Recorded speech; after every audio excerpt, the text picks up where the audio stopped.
Okay, good afternoon.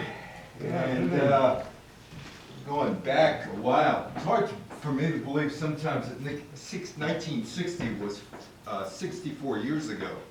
But it seems like it was yesterday to me. It's also the beginning of the swinging 60s, although people don't look at the swinging 60s as starting until 1964, but all the elements are here. Meanwhile, we start out with the luncheons and the sit-downs at the luncheons, the sit-ins at the luncheons there. And we got Fidel Castro in Cuba. And we got a downed pilot, a U-2 pilot, Gary Francis Powers, who was a prisoner for a while. We have the relationship between the Soviet Union and Red China falling apart. We have a presidential race. And this is probably good since we're 2 days out from election day. This is between John Kennedy and that guy who I knew on the right. I'm not a crook. Richard Nixon, who I first started dealing with in 1985. It was the year of independence in Africa. See the USA drive a Chevrolet. General Motors. What's good for General Motors is good for the country. U.S. Steel, the business of America is the business of America, like U.S. Steel. The King, Elvis Presley. How many of you liked Elvis Presley back in the day? You like him? Thank you very much, shaking his hips. You didn't find that obscene? I like the music. You like the music. I mean, I've had people who have told me that he was obscene and others saying he's absolutely gorgeous. Anyway, so there's Elvis. He comes back from the army. Cassius Clay comes onto the American scene for the first time, winning a medal at the Olympics. There's this five-piece group that's playing Hamburg, or about ready to play Hamburg, banging around Liverpool, called the Silver Beatles. They're there in the 1960s. But we start with refused service. This is the civil rights era, and African Americans don't want Jim Crow anymore. And they decide, hey, when we go into a Woolworths, by the way, how many of you used to eat at Woolworths? At Woolworths. So yeah, you did. Did you like it? Nickel time, dimes. Yeah, nickel and dimes at Woolworths. Well, in the South, guys like them were not allowed to, or were not served at lunch counters. It's February 1st, and this is the Woolworth protest. Four African-American college students, Ezel A. Blair Jr., now Jablib Kazan, Franklin E. McCain, Joseph A. McNeil, and David L. Richmond sat down at a lunch counter at a Woolworths in Greensboro, North Carolina, and were told, we're not serving you. Well, they wanted to be served. And they said, we're not going to leave. We want you to serve us. They remained in their seats. Their passive resistance and peaceful sit-down demand helped ignite a youth-led movement to challenge racial equality throughout the South. The Student Nonviolent Coordinating Committee, also known as SNCC, was formed at a conference at Shore University at Raleigh, North Carolina, attended by 126 students from 58 sit-in centers in 12 states, from 19 northern colleges, and from the Southern Christian Leadership Council, the Congress of Racial Equality, the Fellowship of Reconciliation, the National Student Associations, and Students for a Democratic Society. Now, this is Julian Bond. How many of you remember Julian Bond? Well, one of the first interviews I ever did as a journalist back in 1978 was with Julian Bond. For WGRC Radio and also the Rockland Review. He was part of a group, or actually part of a series at Rockland Community College, where they would have newsmakers come in once every 2 weeks, once a month, something like that. He was there. Ralph Nader was one of the people I was interviewing. I was 22 years old interviewing him, and we were talking about the civil rights movement and his role in the civil rights movement in the 1960s. And it starts in 1960 as part of this group that included Diane Nash and Marion Barry and John Lewis from Fisk University, and the American Baptist Theological Seminary students James Bevel and Bernard Lafayette, all involved in the Nashville student movement, and their mentor at Vanderbilt University, James Lawson. Charles F. McDough led student protests at South Carolina State University. J. Charles Jones, Johnson C. Smith University, North Carolina. Julian Bond, who I've told you my experience with him. I interviewed him back in 1978 from Morehouse College in Atlanta. Stokely Carmichael from Howard University in Washington, D.C. The Civil Rights Act of 1960 was aimed at strengthening and covering loopholes in the 1957 Civil Rights Act, which included federal inspection of local registration polls by appointed referees to oversee Southern elections and ensure that African Americans were permitted to vote. Penalties for anyone who obstructed someone's attempt to register to vote or vote. Prosecution for interfering with court orders regarding school desegregation. Well, it was a busy year for the Reverend Dr. Martin Luther King in 1960, and here he is at Rich's department store in Atlanta, Georgia. Rich is long gone, but like other Southern department stores, they have a lunch counter, and the Reverend Dr. Martin Luther King is arrested. Why? Well, leading a sit-in at the lunch counter in 1960 in Atlanta. It's October 19th, and 52 people are arrested in downtown Atlanta, Georgia, after refusing to leave their seats at the segregated Rich department store lunch counters. Under Jim Crow segregation laws, Negroes were banned from being served at department store lunch counters, including the Reverend Dr. Martin Luther King. 16 charges against 16 of the 51 protesters were dismissed, but the Reverend Dr. Martin Luther King Jr. was held on charges because his arrest violated a term of state probation imposed earlier that year.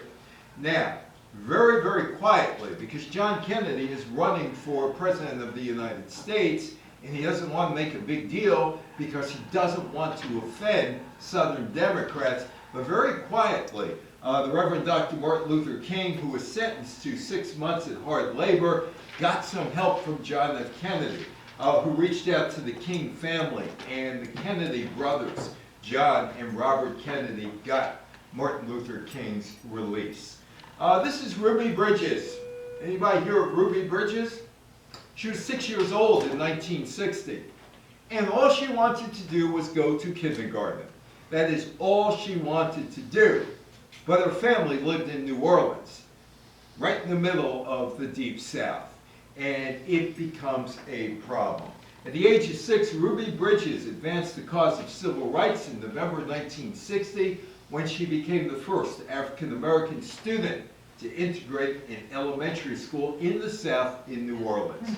She's 6 years old. Think of this mentality. She is 6 years old. She walked past crowds screaming vicious slurs at her. She spent her first day in the principal's office due to the chaos created as angry white parents pulled their children from school. Ardent segregationists withdrew their children permanently. The Bridges family suffered for their courage. Her father, Abba, lost his job. Grocery stores refused to sell items to her mother, Lucille. Her sharecropping grandparents evicted from the farm where they had lived for a quarter of a century. Barbara Henry, a white Boston native, was the only teacher willing to accept Ruby. And all year, it was a class of one. Ruby ate lunch alone, sometimes played with her teacher at recess, but she never missed a day at school. She was reunited with her first teacher, Henry, in the mid-1990s, and for a time, the pair went around the country doing speaking engagements, talking about what happened in 1960. Norman Rockwell, of course, was with the Saturday Evening Post. And unfortunately, while he was with the Saturday Evening Post, he really could not draw about things that were really impacting society, like racism. Once away from the Saturday Evening Post in 1964, he drew this picture. It's called The Problem We Live With, and there is a racial epithet right here, and there's Ruby Bridges being accompanied by federal officials into her school in New Orleans. Well, looking for communists was still a big major problem in 1960. Joe McCarthy had been dead for 3 years, but that didn't mean that the government wasn't looking for communists. And this is San Francisco. This is City Hall in San Francisco. And I don't know if you can notice this or not, but this is all wet. These are protesters who were dragged down the steps by police while they were protesting in City Hall in San Francisco. The House on Un-American Activities Committee held hearings in San Francisco May 12th through 14th to investigate alleged communist subversion. In 1959, the House on Un-American Activities had subpoenaed San Francisco Bay Area journalists, college professors, and 110 public school teachers, and then leaked their names to the local press, but canceled after a public outcry. In 1960, House on Un-American Activity Committee members were greeted with hundreds of peaceful protesters, mostly college students who formed a picket line around the San Francisco City Hall. Well, somebody in San Francisco didn't particularly like the fact there were protests around City Hall, and well, the old water cannon came out, or fire hoses came out, to wash the protesters away, which was a big thing in the 1960s. Just take a fire hose and shoot the water at the protesters. That had a lot of pressure. They'll knock down the protesters and maybe they'll leave. Anyway, police riot squad turned fire hoses on protesters in the rotunda without warning. Inspired by the recent lunch counter sit-ins of the civil rights movement, the protesters sat down and sang, we shall not be moved." Some were washed down the marble staircase, others dragged by their feet, bumping their heads on every step. Local and national news media, my business, out of sensationalism called it a riot. And they said it was the protesters' fault. In response to the media calling this a riot, 5,000 people said, you know what, we're going to show them. 5,000 people turned out for the final day's protest. SLATE, University of California Berkeley student group, along with civil rights groups and labor leaders, organized the San Francisco protest. It was a protest that would spark students to demonstrate at Berkeley during the 1960s. Tom Hayden, remember Tom Hayden? Yes. He also married Jane Fonda. Anyway, he helped organize the Students for Democratic Society in 1962 after he conferred with SLATE. Well, there's Castro, Fidel Castro. This is 1959, and by 1960, he is heavily ensconced in power in Cuba. Fidel Castro in 1959 establishes a socialist state after he and a group of guerrilla fighters, and there were less than 100 of them, and not all of them were survived, but yet this handful of renegades were able to overthrow the government of Fulgencio Batista. Batista had been supported by the U.S. government for his anti-communist stance. He was a dictator in Cuba in the 1950s. He fled the country after 7 years of rule. Castro gradually strengthened relations with the Soviet Union. And Cuba is a major power. Check out that phone here. This phone is an old dial phone, this white old dial phone. You don't see those around anymore. Anyway, Cuba becomes a problem, 90 miles away from the United States. Castro nationalizes all foreign assets in Cuba, hikes taxes on the U.S. imports, establishes trade deals with the Soviet Union. President Dwight D. Eisenhower retaliates by slashing the import quota for Cuban sugar, freezing Cuban assets in the United States, imposing a near full trade embargo, and cutting off all diplomatic ties with the Castro government. None of you know who this guy is in here. It's my old buddy, Jose Valdiviso, and he's still alive, he's in his 90s. and I knew him in the 1980s and 1990s. He was the sports director of WNJU-TV, Channel 47 in Linden in Newark, New Jersey. And one night I went to a party and I brought my wife with me. And I said, whatever you do, when I introduce you to Jose, don't say anything about Fidel Castro. You think she listened? No. Well, Valdivieso was a Cuban exile. He played baseball with the Washington Senators and then the Minnesota Twins, and he absolutely hated, despised, just absolutely anything you could say about Castro positively, he would knock down immediately. Jose never did get to see his family again. He was in the United States, he never went back. Never went back. Hated Castro with a passion. He did correspond with his parents and other members of his family. Valdivieso, I asked him one day, there's all this stuff about Castro, that Fidel Castro was a really good baseball player.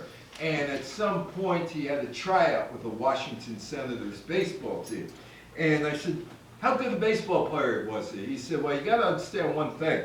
The Washington Senators baseball team scouted every kid in Cuba who had a glove, a bat, or a ball. And Castro had a glove, bat, and a ball. But when the scout, Joe Cambier, saw Fidel Castro, he recognized immediately he couldn't play. He was not a good pitcher, and all of this stuff said, well, you know, what if he signed with the Washington Senators? What if he made it? He didn't have the ability to make it. But he was a communist eventually and overthrew the government. But on July 6th, Castro ended American ownership of the minor league AAA's Havana International League baseball team. The Sugar Kings franchise was moved to Jersey City, New Jersey. The team was the top-level Cincinnati Reds affiliate. After Castro's decision to sign the trade treaty with the Soviet Union, the Eisenhower administration began financing and training a group of Cuban exiles to overthrow the Cuban leader. Castro responded by increasing his program of nationalizing foreign property and companies. That's Nikita Khrushchev. 1959, the communist leader of Russia, or the Soviet Union actually in those days, he was an American tourist. He toured America. He wanted to go to Disneyland, but they wouldn't let him go to Disneyland in 1959. Why? They didn't feel like protecting him.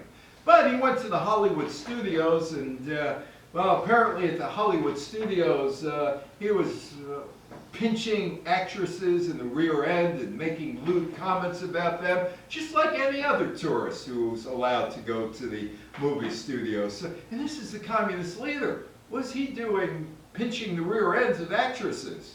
That's what he was doing in 1959. U-2 was shot down. May 1st, the Soviets shot down an American U-2 reconnaissance jet flying over the Soviet territory. Since June 1956, Eisenhower had approved secret flights of Soviet territory, gaining valuable proof that the Soviets had not gained missile superiority over the Americans, which is a campaign issue in 1960. The missile gap between the Soviet Union and the Americans. They lied to you. There was no gap. But both Nixon and Kennedy lied about this gap. But they knew there was no gap. Anyway, not knowing the Soviets had captured the pilot and gotten a confession confirming the spy mission, Eisenhower claimed the aircraft was just a weather plane. Khrushchev presented the pilot as proof that the American president had lied. And this is Francis Gary Powers. He was the pilot of the U-2 mission. On May 5th, Khrushchev, the Soviet premier, told the Supreme Soviet of the USSR that an American spy plane had been shot down on May 1st and referred to the flight as an aggressive act by the United States. On May 7th, Khrushchev revealed that the pilot of the plane had parachuted to safety and was alive and well in Moscow. The plane had taken off from Peshawar, Pakistan. He was supposed to fly over the Soviet Union and then end in Norway, and he was supposed to collect information about what was going on, what he saw over the Soviet Union. Powers admitted working for the United States Central Intelligence Agency. Now, there was supposed to be a summit talk between Dwight Eisenhower, the President of the United States, and Nikita Khrushchev. And that was to take place shortly after the Powers incident. On May 16th in Paris, Khrushchev declared that the Soviet Union could not take part in the summit talks with America, Britain, and France unless the U.S. government immediately stopped flights over the Soviet territory, apologized for those already made, and punished the people responsible. Eisenhower did promise to suspend all such flights during the remainder of his presidency, which would go on until January 20th, 1961, but Khrushchev wasn't satisfied and the summit was scrapped.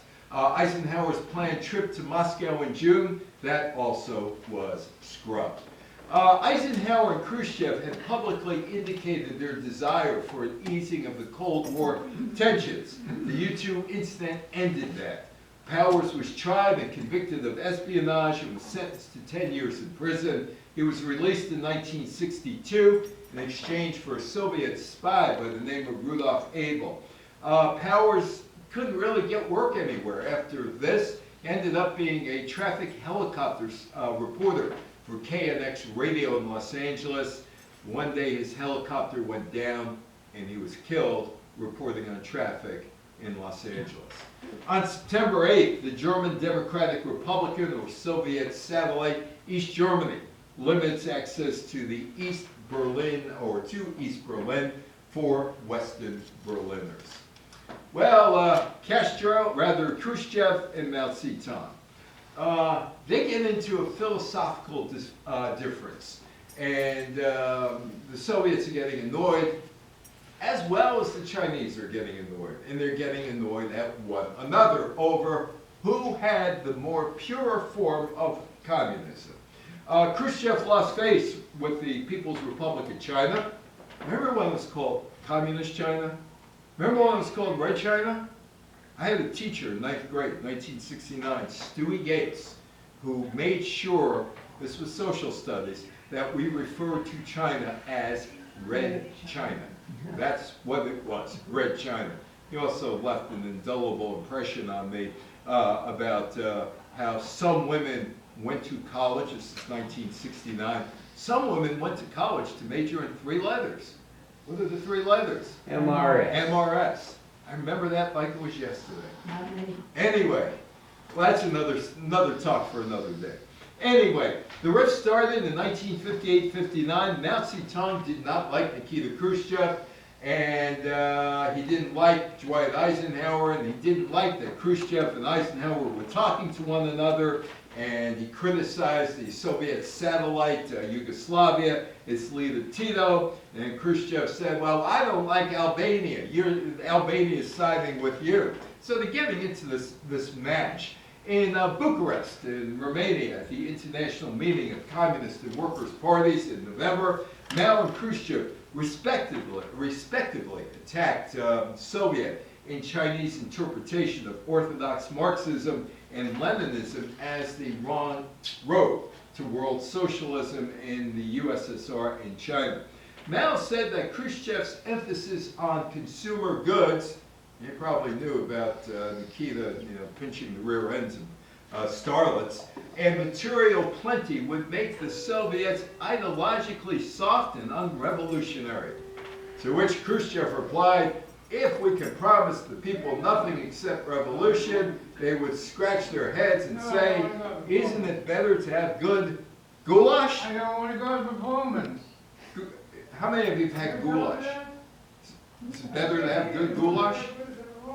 That's what Khrushchev wanted to know. On August 13th, the USSR withdraws advisors from China.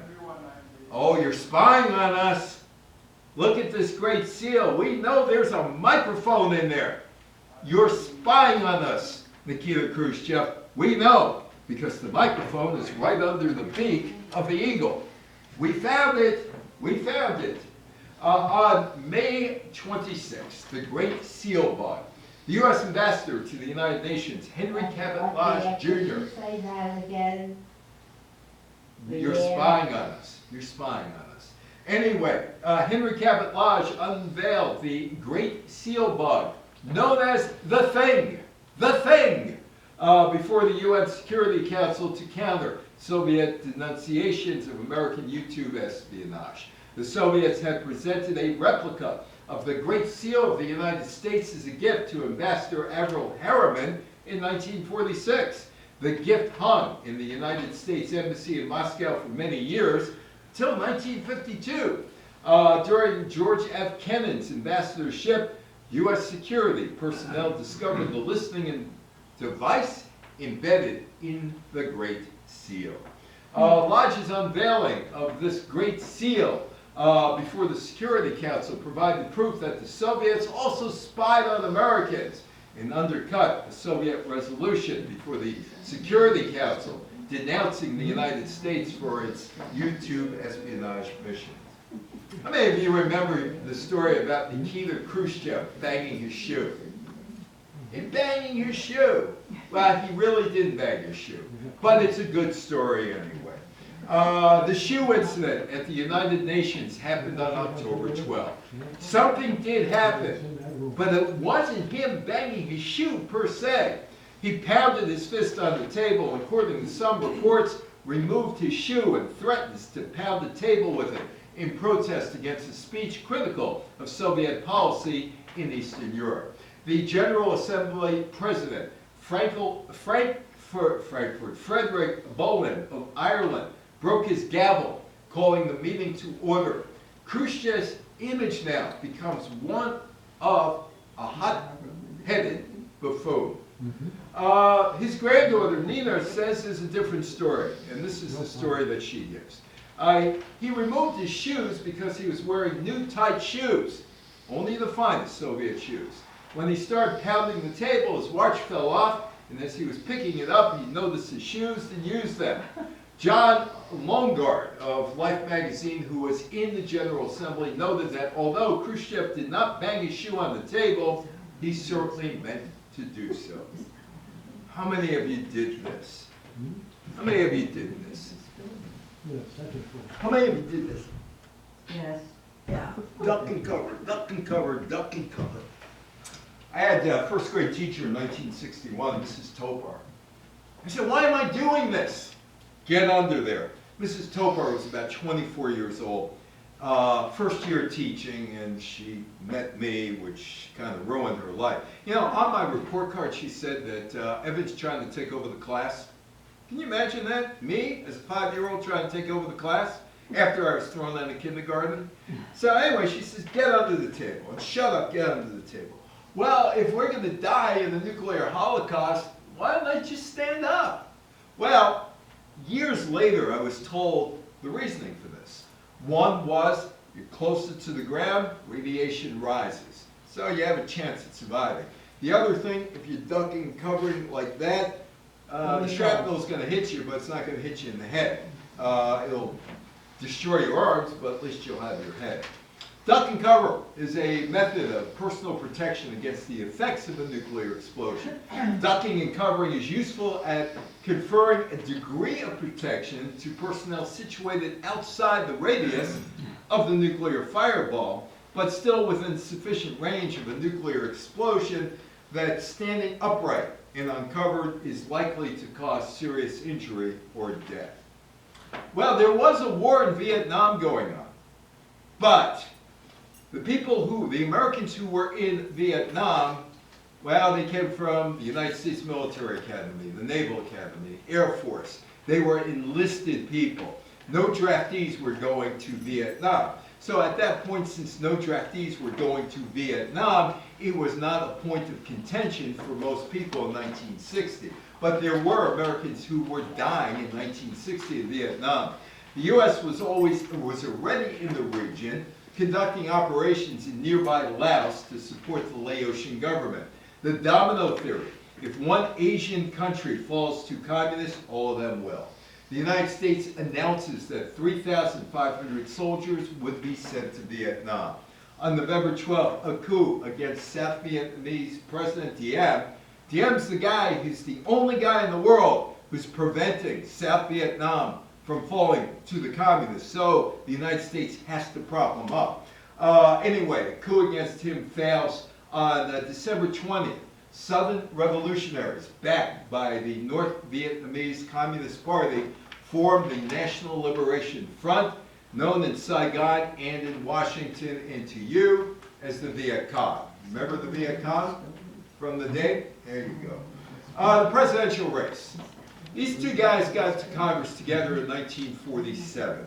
And from all accounts, apparently they had a nice relationship. They weren't best friends, but they were colleagues in Congress. Of course, Nixon went on to become the Vice President of the United States in 1953, and Kennedy went on to become a senator from Massachusetts in 1956.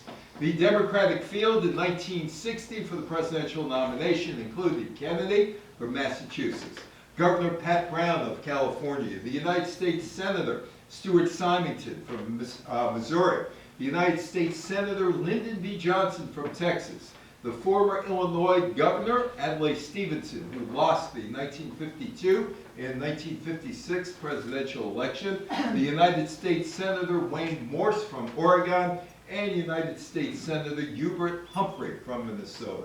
JFK would prevail and would choose Lyndon Johnson as his running mate. In 1959, the Vice President, Richard Nixon, might have faced a challenge for the Republican nomination from the New York Governor Nelson Rockefeller, and I'm very glad you asked that question. I'll get my guy to work on it, and I'll answer it in a couple of days. Anyway, the leader of the Republican moderate liberal wing. However, Rockefeller announced that he would not be a candidate for president after a national tour revealed that the great majority of Republicans favored Dick Nixon. The issues: the Cold War and communism, civil rights movement, space, and that missile gap, which I told you about, which really didn't exist between the U.S. and the USSR. Kennedy also had a problem. He was a Catholic.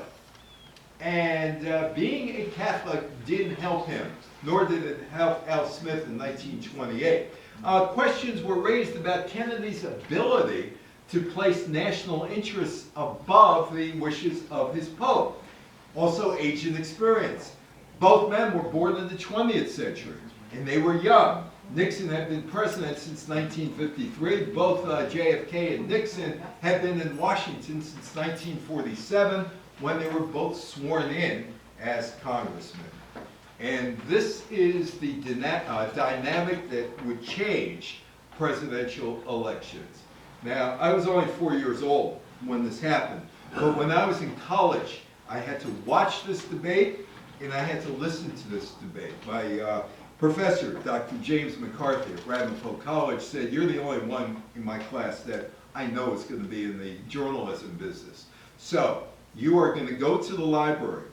They are going to get you a copy of this tape. You are going to sit in that library for 5 hours. You are going to watch this, and then you're going to listen to it. You're going to take notes watching it. You're going to take notes listening to it." Which library? Mahwah, New Jersey. Anyway, so you're going to take notes. That's what you're going to do. And you're going to tell me the difference. And here's the difference. It's radio. Radio is the theater of the imagination. When you listen to the radio, you have to concentrate. When you watch it on TV, it's a visual. Kennedy sitting there, not a hair out of place. His suit in black and white, matching the backdrop. Richard Nixon, knee injury, can't stand straight because he's got a bad knee. You look at him and you think it's July 23rd in the middle of summer in Manhattan, and he's on the IRT, and he's packed into a subway, shoulder to shoulder. The subway has no air conditioning. It's 120 degrees inside the subway car. The humidity is 87%. His suit is all wrinkled. He's got a 5 o'clock shadow. And the question becomes, who looks more presidential? John Kennedy or Richard Nixon? Now, I've asked people about it. I don't know if you want to answer it, if you remember this or not. But years ago, when I was, 25 years ago when I was doing this talk, I would ask not the men, but the women, how many of you voted because you thought Kennedy looked better than Nixon? And you'd be surprised how many would raise their hand. How many would raise their hand? You know, I'd have a group of about 30 women, 10 of them would raise their hands saying, he was so handsome, I thought he could do the job. I think that I was one of those women at that time, probably Yeah. other people. I don't really think people voted for one, yeah. even at that time, because one was more handsome than the You- other. you- I think that downplays women. Well, you'd be surprised. I guess I would. You would be surprised at what was going on in those days. Maybe be surprised that most women are Yeah. at least as equally intelligent as men. Remember, you gotta remember 1960, back in 1960, women were second-class citizens. Back in 1960. You could be a teacher, you could be a nurse, Yes, there were you could be a limited secretary. options. How many went to college and were able to become lawyers and doctors and professionals? A good number of my friends were, Well, but I was a teacher. yeah. It depended economically a lot of Yeah. what you could do. But people back in those days did say, yeah, I voted for him because he looked good. That's what they did. You can look it up. You I can don't look have up to all the look it up. I was research. one of those. You were women. one of, but you were exception to the rule in a lot of ways.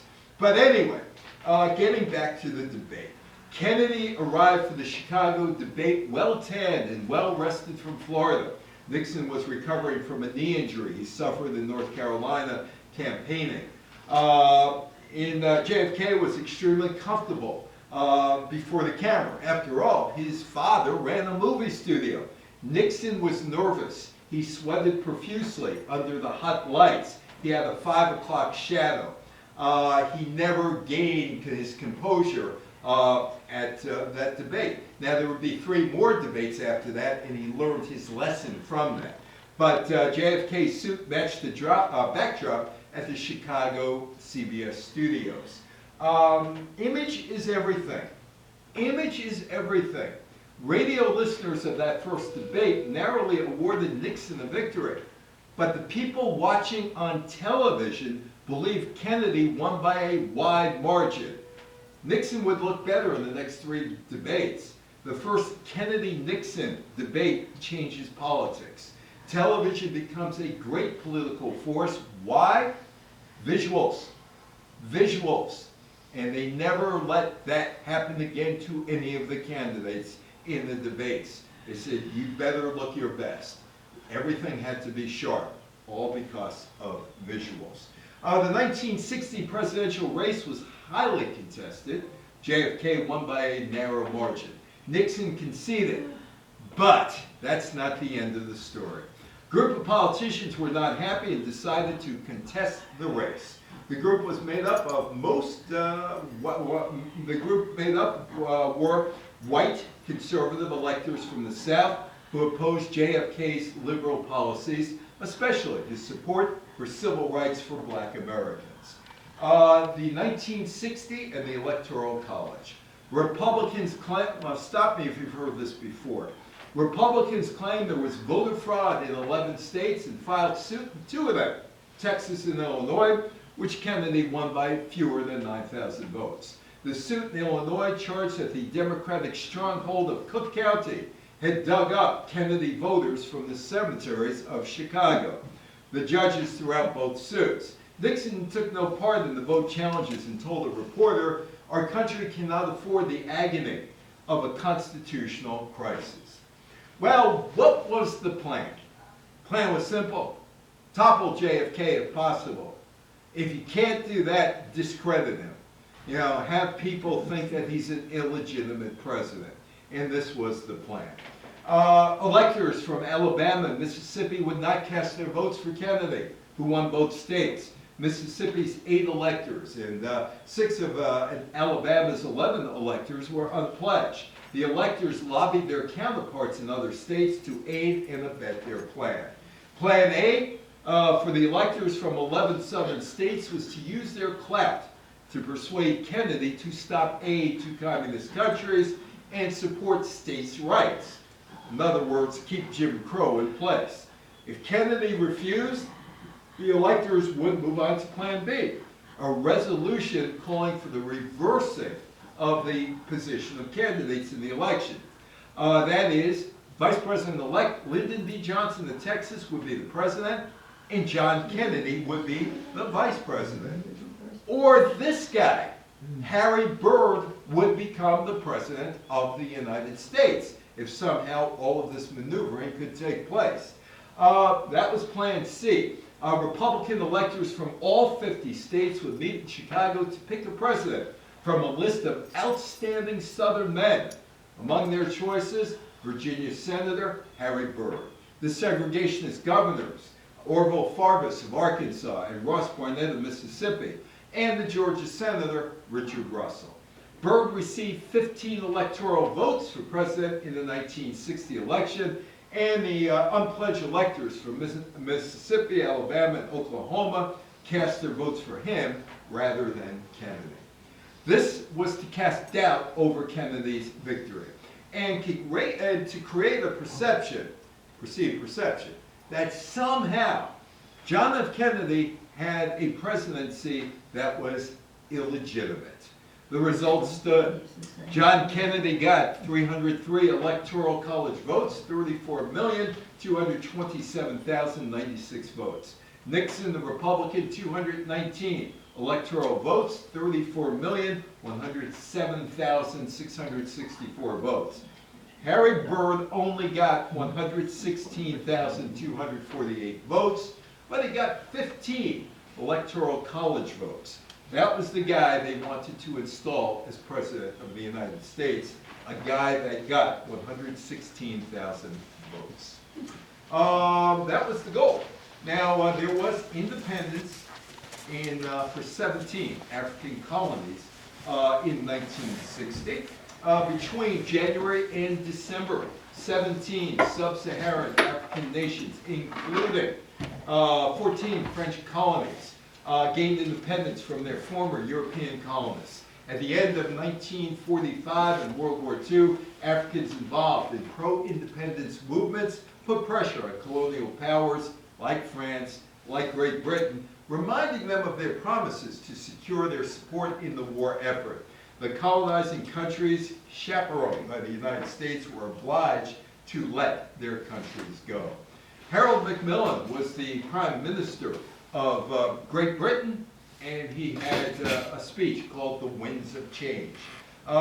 He is in front of the Parliament of South Africa on February 3rd, and he says, "The wind of change is blowing through this continent. Whether we like it or not, this growth of national consensus is a political fact."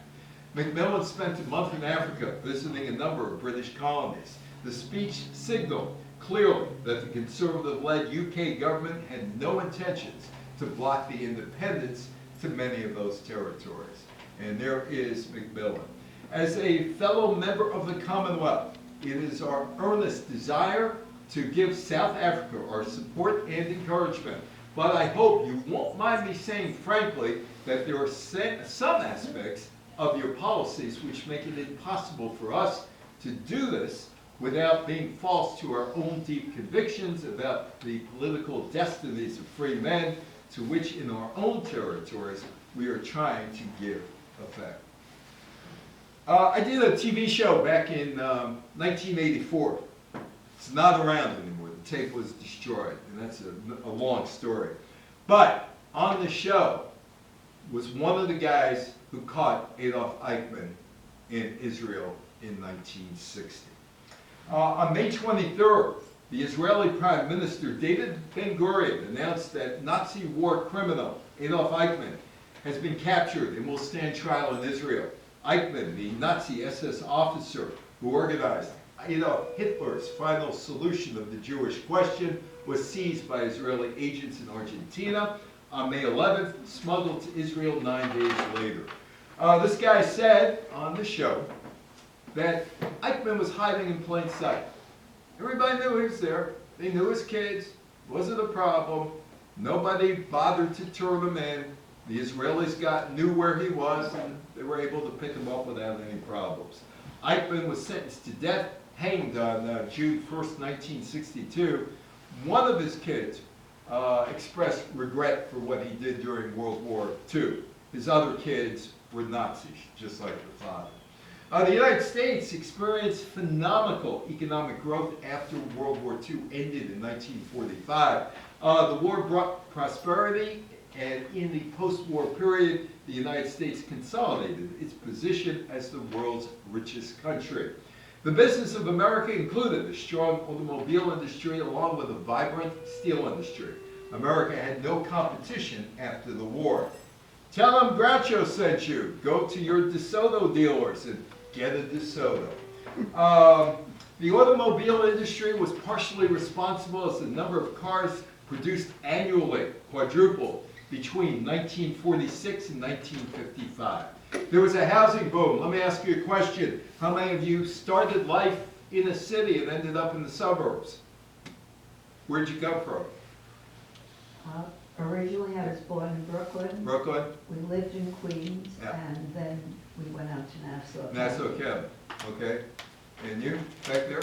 From Queens to Nassau County. Queens to Nassau. Anybody else go from the city to the suburbs? That's odd. Usually I have more, but I'm talking about this particular time period. And the reason why.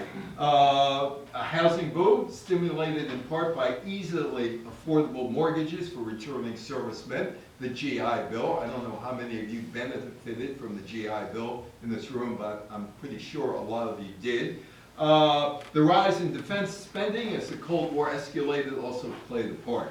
The auto industry was dominated by General Motors, Ford, and Chrysler, the big three, all in the metro Detroit, Michigan area. A unionized auto worker could make a good living. And there was the steel industry. Wheeling, West Virginia was one of the powerhouses of the Midwest. Now you go out to Wheeling and the population was 60,000, it's down to 20,000, and the city looks like a burnt out ruin after a war.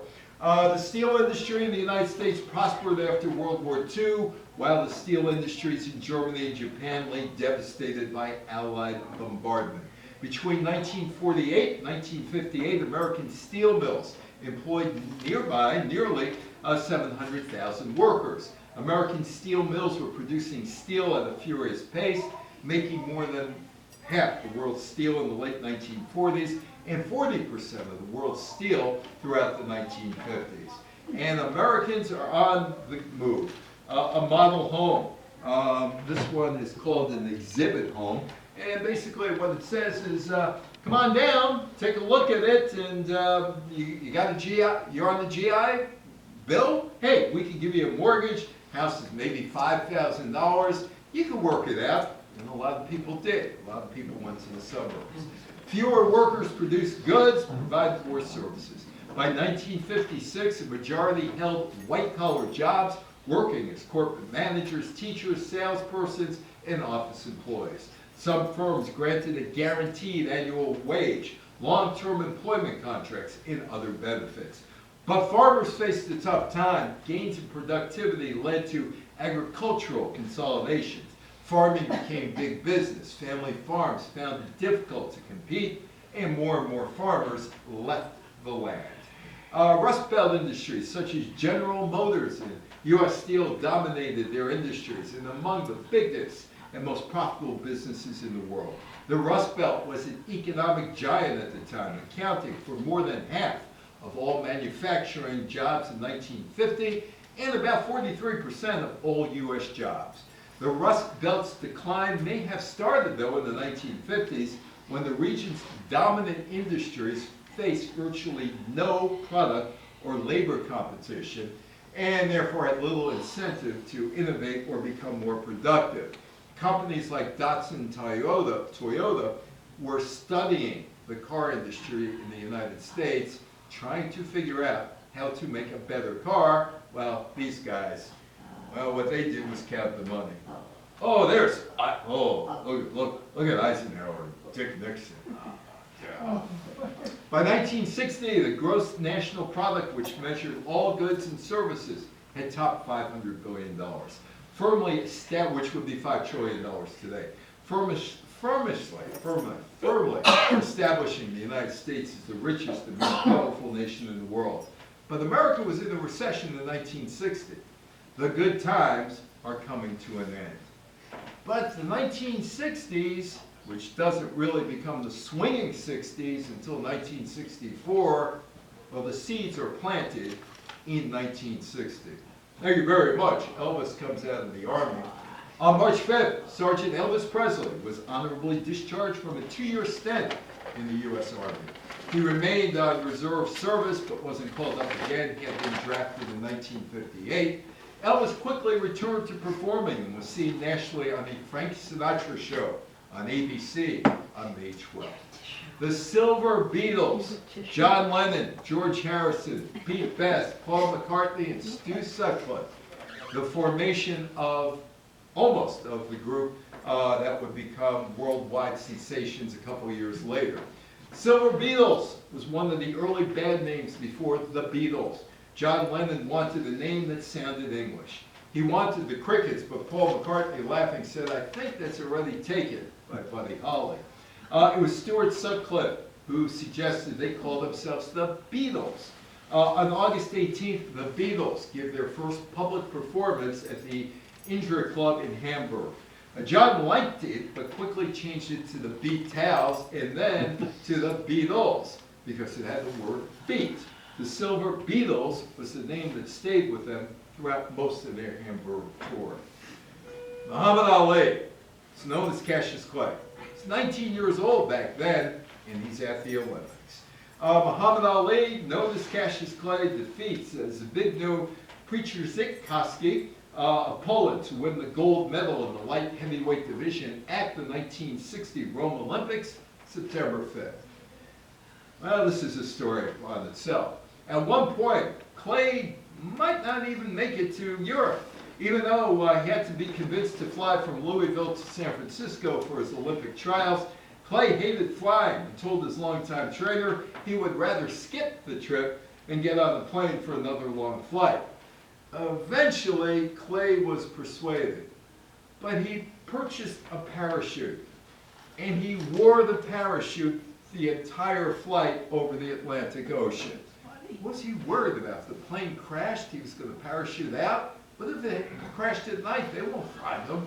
But anyway, and that's me and Cassius Clay back in 1985, Muhammad Ali. The unfortunate thing about this, the Parkinson's had kicked in and he was out to lunch, unfortunately, couldn't even speak to him. Anybody go to the Playboy Club? You went to the Playboy in a minute. In a minute, you like it? Yes. It's good. You had the bunnies, free cigarettes, and entertainment. And there's Hep. You have to right in the middle. I actually once dated the Playboy bunny. The first Playboy Club opened in Chicago, February 28th, with the entertainer Bobby Short, Irwin Corey, the Professor Irwin Corey, Mabel Mercer, and Mae Barnes, with Playboy bunny waitresses doling out cigarettes, drinks, and food to guests, and the Playboy founder, Hugh Hefner. Hefner would open other clubs in the United States and around the world. The pill is introduced. All of a sudden, women have more contraceptive devices available, like the pill. On May 9th, the U.S. becomes the first country to legalize the birth control pill. The introduction of the birth control pill might have opened the door for more women to find employment opportunities and further their education. But that educational path was very narrow, as women were generally limited to being teachers, secretaries, and nurses as professions. Motown starts in 1960, Smokey Robinson and the Miracles. The American record company Motown, founded by Berry Gordy Jr., is incorporated as Motown Record Corporation. Motown releases its first hit, Money, That's What I Want, sung by Barrett Strong, written by Berry Gordy Jr. and Jamie Bradford. The talent sign. Tell me if you've ever heard of any of this talent. The Marvelettes? Marvin Gaye? Mary Wells? The Miracles, featuring Smokey Robinson, Bobby Rogers, Ron White, Pete Moore, and Claudette Robinson. Not bad, not bad. And then how many of you did this? The Twist. Chubby Checker. He was not supposed to be the star. He was supposed to be Hank Ballard. Hank Ballard's version of the song became popular on the Baltimore television dance show hosted by the local DJ, Buddy Dean. Anybody ever see the movie Hairspray? That's based on all of this. That's based on all of this. Dean recommended the song to Dick Clark, host of American Bandstand. While the song proved popular with the audience, Clark attempted to book Ballard to perform on the show, but he's unavailable. In Clark's search for a local artist, a show in Philadelphia, so somewhere in the Philadelphia area, to record the song, he settled on Chubby Checker, whose voice was very similar to Ballard's. Exposure for the song on American Bandstand and the Dick Clark Saturday Night Show on ABC helped propel the song to the top of the American charts. Anybody been to the Rock and Roll Hall of Fame like I have? You've been to the Rock and Roll Hall of Fame? Cleveland. In Cleveland. I was disappointed with it. Half of the place is dedicated to Rolling Stone magazine, and all of the exhibits seem to be on top of one another. That's my opinion. But anyway, the Rock and Roll Hall of Fame. Checker is on Bandstand on August the 6th. The song becomes an overnight hit. The twist is globally accepted as a dance. White Christmas by Bing Crosby and the Twist are the only records to have achieved Billboard Hot 100 #1 status twice. Chubby Checker has not been inducted into the Hall of Fame, even though he started a dance craze called the Twist. The song, however, is in the Cleveland Shrine. It is the last season of 16-team Major League Baseball. From 1903 to 1960, there were just 16 Major League teams. When the Continental League was being formed, the New York Senator Kenneth Keating was on board. Then the National League decided to expand to Houston and New York. The New York Continental League owners took the National League invitation, killed the proposed league, but you got Meet the Mets out of it. The Mets came out of it.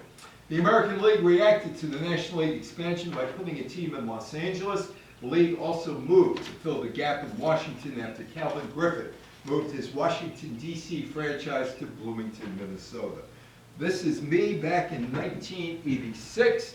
Pete Rozelle, the commissioner of the National Football League.